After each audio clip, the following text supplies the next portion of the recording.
that I was hungry. There were a lot of deep-seated hungers in me that were unsatisfied after all these years in ministry for the Christ. Not the Christ of concepts and cliches or the Christ understood through sermons or seminary scholars, but the Christ that I could touch and taste. The Christ that I could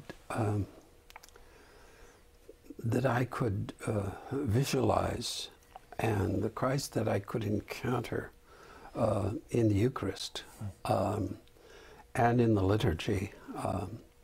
I see I came to appreciate so much the liturgy in the Catholic Church, and that it is the same in all the churches wherever you go. I've came to see that the liturgy is it's a drama, a reenactment of the whole drama of redemption.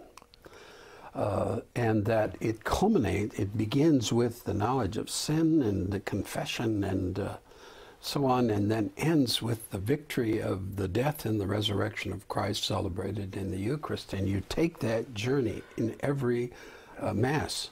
And so if the homily is weak, which it may sometimes be, it isn't always, sometimes it's wonderful, but I didn't have to go home and say, well, that worship was a waste of time because I didn't get a good sermon today. But the liturgy is always sufficient to rescue me from the inadequacies and the foibles of whatever particular presider, priest is leading in worship.